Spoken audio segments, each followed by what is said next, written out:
Suppose करो मेरे पास एक हॉरिजॉन्टल सिलेंडर है जिसमें पिस्टन फिट है।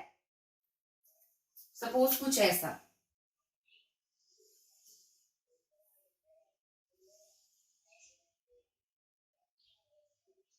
Let's say I have a horizontal cylinder and a piston is fitted over here. Piston I hope सबको पता ही है क्या होता है, ठीक। और इस हॉरिजॉन्टल सिलेंडर के ऊपर मैंने थोड़े थोड़े डिस्टेंस पर 3 वर्टिकल ट्यूब्स को कनेक्ट कर दिया। लेट्स से एक वर्टिकल ट्यूब मैंने इधर फिल कर दी, एक वर्टिकल ट्यूब यहां पे लगा दी। These can be identical, these can not be identical, वो इतना मैटर नहीं करता, ठीक है। So I took 3 vertical tubes and different different points पर इनको सेट किया, ठीक है। एंड लेट्स से इस हॉरिजॉन्टल सिलेंडर के अंदर हम एक फ्लूइड फिल करते हैं, any liquid we can fill, ठीक। सो जब आप इसके अंदर एक लिक्विड फिल करोगे, तीनों वर्टिकल ट्यूब्स में आप देख पाओगे कि जो लिक्विड आपने फिल किया है वो एग्जैक्टली सेम हाइट तक फिल होगा, करेक्ट। ये तो हमने पढ़ ही लिया था हाइड्रोस्टैटिक पैराडॉक्स में भी। Because of Pascal's law the height of the liquid will be same in all the 3 tubes. Clear? Now suppose इस पिस्टन को पकड़कर एक पुश देते हैं अंदर, ठीक है। We apply a force in this direction. So आपने एक झटका लगाया, एक पुश दिया, तो क्या होगा, ये लिक्विड मूव करेगा एंड इन तीनों ट्यूब्स में लिक्विड थोड़ा थोड़ा राइज कर जाएगा। सो आप सरप्राइजिंगली ये भी देख पाओगे कि जब आप पिस्टन को पुश कर रहे हो तो ये जो लिक्विड राइज करेगा तीनों ट्यूब्स में, वो राइज भी बिल्कुल सेम होगा। If we push the piston, the fluid level rises in all the tubes, again reaching at the same level, ठीक है भाई। इनिशियली तो सेम हाइट थी ही, आपने पुश किया, झटके से ये लिक्विड तीनों ट्यूब्स में पहुंचा, तो भी तीनों ट्यूब्स में जो राइज आएगा लिक्विड का वो भी बिल्कुल सेम आएगा। So this indicates what? This indicates that when the pressure on this cylinder was increased, that pressure was distributed uniformly in all the tubes. जब मैंने यहां से प्रेशर को अगर बढ़ाया है फोर्स लगा के, तो मैंने देखा कि तीनों टेस्ट ट्यूब्स में वो सेम प्रेशर बिल्कुल यूनिफॉर्मली डिस्ट्रीब्यूट हुआ, तभी तीनों ट्यूब्स में बिल्कुल सेम हाइट पर लिक्विड ने या फ्लूइड ने राइज किया। सो यहां से हम निकालते हैं Pascal's law of fluid transmission. ये वो थर्ड स्टेटमेंट है पास्कल्स लॉ की जो मैं आपको कह रही थी, जिसके लिए मैंने आपको एग्जाम्पल दिया था डोर वाला, कि जब आप झटके से डोर ओपन करते हो तो एयर जो है डोर के पास, उसको आपने एक पुश दिया, वो पुश फ्लो करके जाता है और जो भी विंडो है पास में उस पर एक प्रेशर एक्सर्ट करता है, जिसकी वजह से वो विंडोज भी मूव करना स्टार्ट कर देती हैं, ठीक है। So this is Pascal's law of fluid transmission. क्या कहता है Pascal's law of fluid transmission? That whenever the external pressure whenever an external pressure is applied on any part of the fluid, मैं यहां से पिस्टन लगा के push दे दूं, नीचे से कहीं से भी लगाकर एक पुश दे दूं, ठीक है, तो आप फ्लूइड पर कहीं पर भी एक एक्सटर्नल प्रेशर लगाओ, that external pressure will be transmitted equally in all directions. ठीक है, कहीं से भी आप एक प्रेशर एक्सर्ट करो लिक्विड पर जिसे आपने एक वेसल में कंटेन किया हुआ है, सो वो एक्सटर्नल प्रेशर इक्वली ट्रांसमिट हो जाएगा हर डायरेक्शन में.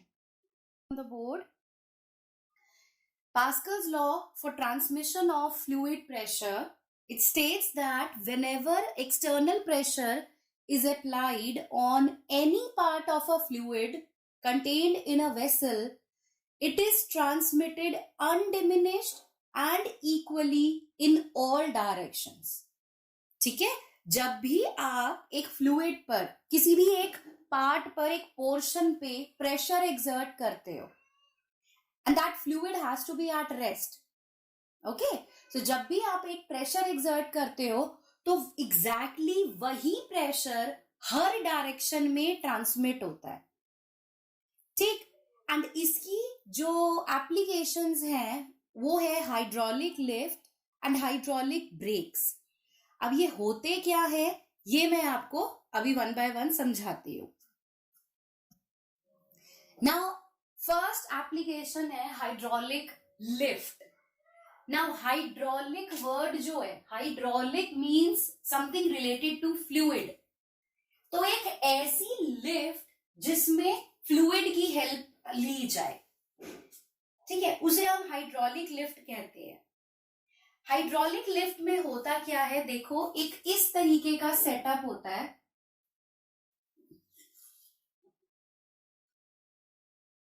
ध्यान से देखना जो ये सेटअप मैं बना रही हूं, और ये आप डेली लाइफ में कभी ना कभी तो किसी ना किसी ने ऑब्जर्व जरूर किया होगा.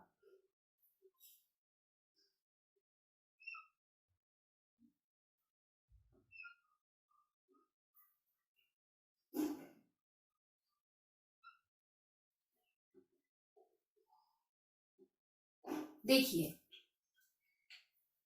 ये क्या चीज है, यहां पे एक पिस्टन फिट किया जाता है, ठीक है, जिस पिस्टन का एरिया है A1, लेट्स से.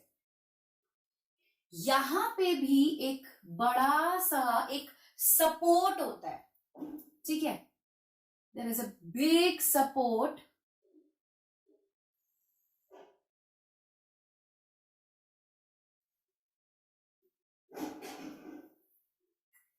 एंड ये जो सपोर्ट है, इस सपोर्ट पर कोई भी एक कार, जैसे आप लोगों ने नोटिस किया होगा जो ये ऑटोमोबाइल की वर्कशॉप्स होती हैं, ठीक है, आप जैसे मान लीजिए किसी ने अपनी कार दी है वॉशिंग के लिए या कुछ खराब हो गया उसके अंदर तो उसको ठीक कराने के लिए, ठीक है. अब सो वहां पर आपको ये चीज दिख जाएगी.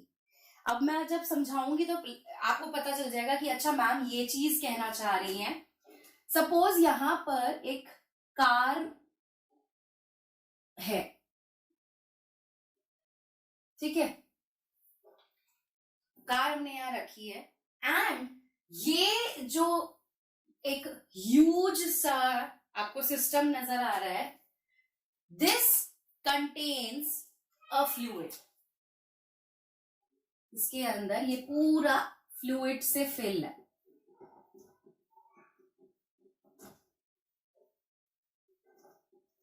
ठीक. अब यहाँ पे क्या कॉन्सेप्ट लगेगा, ध्यान से समझो. Pascal's law of fluid transmission वही पढ़ रहे हैं हम, ठीक है. There are two pistons, piston 1 जिसका एरिया है A1 and this is a bigger piston जिसका एरिया है A2, and these two pistons they are separated by a space, ये एक यहाँ है, एक यहाँ है, ये पूरा स्पेस है in which there is a fluid which is filled. ठीक है, फ्लूइड भी क्या, basically a liquid is filled. अब जो ये स्मॉलर पिस्टन है, इस पिस्टन पर एक फोर्स लगाई जाती है F1, लेट्स से. ठीक, अब इस एरिया A1 पर F1 फोर्स लगाई, that means a pressure will be created which will be F1 over A1. Agree?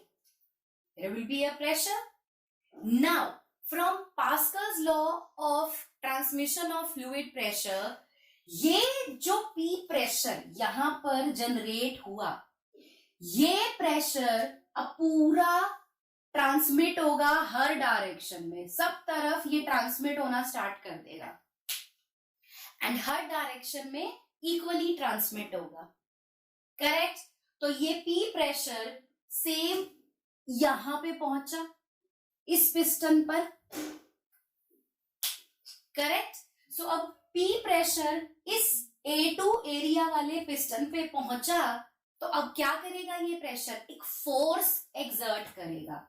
कितनी force? Let's say F2 which will be P into A2 and hence ये जो piston है ये lift up होना start होगा. Lift up होगा तो ये कार ऊपर जाना शुरू करेगी और मैकेनिक को जो भी उसके नीचे, कार के नीचे जाके जो भी रिपेयरिंग वर्क करना है वो आराम से कर सकता है. So this is hydraulic lift, कि आपने एक लिक्विड की हेल्प से एक लिफ्ट क्रिएट कर दी है. स्कूल के बच्चे जो हैं, जो स्कूल स्टूडेंट्स हैं, they also create some projects which are based on hydraulic lifts. उसमें वो क्या करते हैं, एक लिफ्ट क्रिएट करते हैं and they move that lift up and down with the help of water. तो वो उस लिफ्ट में कोई भी एक ऑब्जेक्ट रखा, ठीक है, एंड दे टेक सिरिंज में पानी भर के वो उसको पुश करते हैं, तो वो वाटर जब फ्लो करता है यानी कि वो एक प्रेशर एक्सर्ट कर रहा है, उस प्रेशर से वो लिफ्ट ऊपर की तरफ जाना शुरू कर देती है और जो भी ऑब्जेक्ट रखा है वो ऊपर वाले जो भी फ्लोर है वहां पे पहुंच जाता है.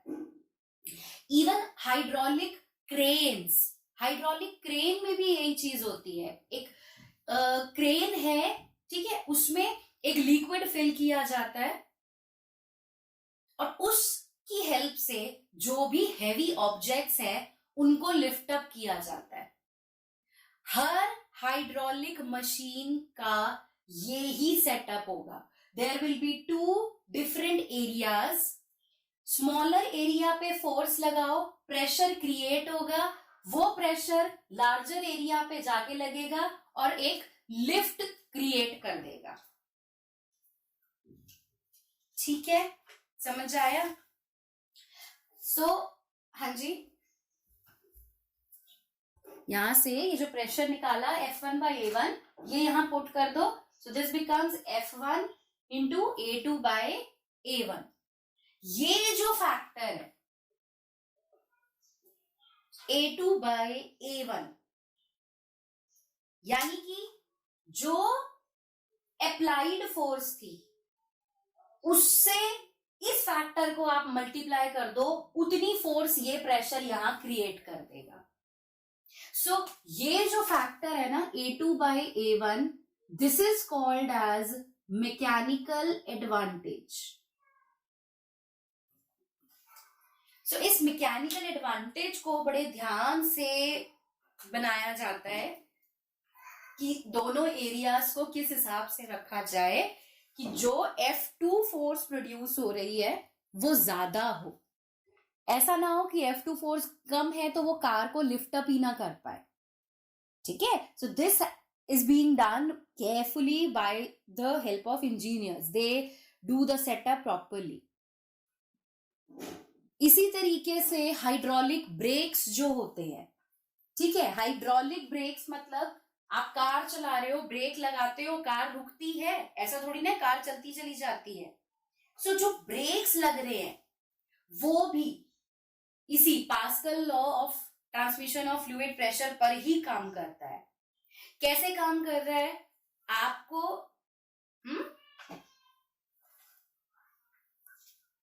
वो आप कार ड्राइव कर रहे हो, अब आपको ब्रेक्स लगाने हैं, ठीक है।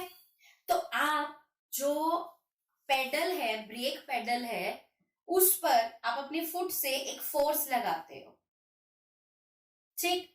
जैसे ही आपने पेडल पर फोर्स लगाई, उस पेडल के साथ अब ये कार के अंदर का स्ट्रक्चर है जो मैं आपको बता रही हूं, ठीक है। आपने पेडल पर फोर्स लगाई अपने फुट से, अब वो फोर्स से क्या होगा, पेडल के साथ अंदर कार के एक पिस्टन कनेक्टेड होता है जिसे मास्टर पिस्टन कहते हैं, ठीक। और वो पिस्टन फर्दर एक मास्टर सिलेंडर से कनेक्टेड होता है। तो जब आपने फोर्स लगाई पेडल पे, पेडल का एरिया छोटा सा है भाई, जिस पे आप फोर्स लगा रहे हो that area is very small. आपने उस पर फोर्स लगाई कम एरिया पे, तो प्रेशर ज्यादा क्रिएट हो गया।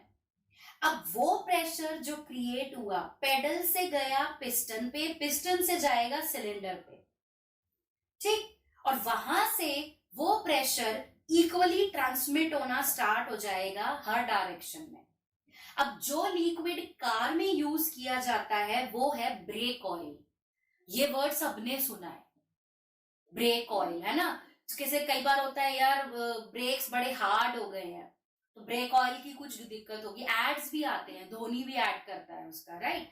तो क्या होता है वो सिलेंडर से वो ब्रेक ऑयल की हेल्प से प्रेशर हर डायरेक्शन में इक्वली ट्रांसमिट हो जाता है, एंड कार के अंदर एक लार्ज एरिया का एक और पिस्टन लगा होता है, उस पिस्टन पर जाकर वो प्रेशर लगता है।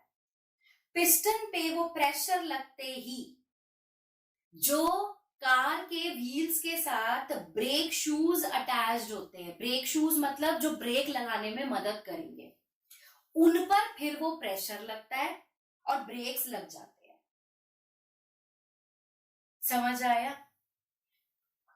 कार चला रहे हो, ठीक है, मैं यहां लिखती जाती हूं, ओके, मैं यहाँ पे ना पॉइंट्स लिखती जाती हूँ। देखो, you are driving a car, ठीक है। अब आपको ब्रेक लगाने हैं, राइट। सो ब्रेक्स लगाने के लिए क्या करोगे, सबसे पहले पेडल जो है उस पर आप अपने फुट से एक फोर्स लगाओगे, ठीक है। पेडल का एरिया बहुत छोटा है, so definitely large pressure will be created. वो लार्ज प्रेशर अब पेडल से जाएगा मास्टर पिस्टन पर, ठीक है। ये अंदर कार के अंदर अटैच्ड होता है। मास्टर पिस्टन फर्दर कनेक्टेड होता है मास्टर सिलेंडर से, ठीक। तो अब ये लार्ज प्रेशर पिस्टन से और फिर सिलेंडर पे गया, ठीक, समझ आया। अब ये जो प्रेशर है सिलेंडर के अंदर है आपका ब्रेक ऑयल, तो ये प्रेशर ब्रेक ऑयल की हेल्प से सारी डायरेक्शंस में इक्वली ट्रांसमिट हो जाएगा, ठीक। अब ब्रेक ऑयल की हेल्प से जो प्रेशर ट्रांसमिट हो रहा है वो प्रेशर पहुंचेगा एक ऐसे पिस्टन पर जिसका एरिया बहुत ज्यादा है, लार्ज एरिया पिस्टन पर पहुंचेगा, ठीक। अब जब ये प्रेशर एक लार्ज एरिया पिस्टन पर पहुंचेगा तो वो एक लार्ज फोर्स क्रिएट करेगा, ठीक। अब वो लार्ज फोर्स कहां क्रिएट होगी, ब्रेक शूज पर। ये सब कार के अंदर के पार्ट्स ही हैं, ठीक है। सो जब ब्रेक शूज जो है उन पर वो लार्ज फोर्स लगेगी, डेफिनेटली ब्रेक्स लग जाएंगे और आपकी कार स्टॉप हो जाएगी। सो यहां पर भी क्या हुआ, ये जो ब्रेक ऑयल है ये लिक्विड यूज किया जा रहा है, ठीक। ये आपको कार्स में, ट्रक्स में, बसेस में, सब में यही फिनोमिना मिलेगा। बस साइज वेरी करेंगे और कुछ नहीं।